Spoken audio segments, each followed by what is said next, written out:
buy the universal, or what they call it, the Jazz Jar with Motorola, with the Microsoft WinMobile 5.0. It's branded in Hong Kong with the O2 name, but it's still Windows Mobile 5.0. So you can see that these CDMs, they're beginning to interface. They began interfacing with white label manufacturers, but they will serve tier 2 and also eventually tier 1 manufacturers, because what they do is they customize. They provide that. They can combine the sales and marketing, logistics, and the customization, the branding. These Asian manufacturers, they're weak at branding their names. Extremely, extremely weak. And so they've decided, you know what? OEMs don't always want ODMs to brand either. They don't.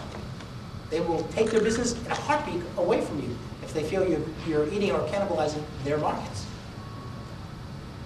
Here's an operator customization. So you can see that you have device customization house with software OSs. Then also the industrial design Frog. Frog does a lot of work for Apple. And they work with the contract design manufacturers who work in turn with the OEM and the ODMs, eventually to interface with the wireless carriers. So this is something new. So if you've seen your WinMobile device and it doesn't say HTC, although you know HTC makes it, this is the reason why. It's difficult to take these converged devices and just put them in the hands of the end user without the customization. People need customization, again, with these complex devices. Let's talk about the smartphone market. The prices are dropping. Competition. A lot of competition. They're demanded in China. Even though China hasn't released its 3G licenses, it will. But they're demanded in China now, these smartphones. People are still buying the smartphones even though they can't use them on 3G networks. PDA phones using Linux OS, which is the most popular. The Chinese government was bought a bill of goods that Linux is free. Oh, Linux is free. No, it's not. Not if you add applications. Linux is not free. Windows Mobile, Pocket PC, it's gaining in China as well. Microsoft can take a lot of money and invest it into China, and that's what they're doing. The 3G era, it's going to start. All the hype we've been hearing for the past 3 years about 3G has to come out this year. It has to.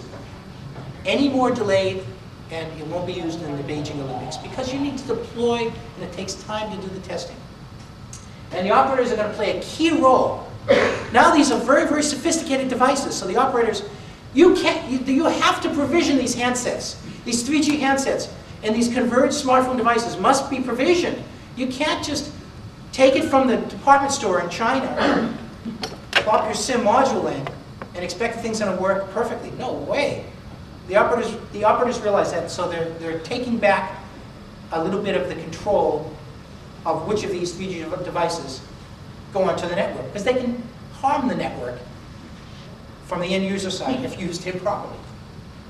This is the smartphone OS market. Now I've left Palm out of that because Palm is kind of going through some changes here, but generally speaking, Symbian still owns the lion's share of the market, followed by Linux, and then WinMobile.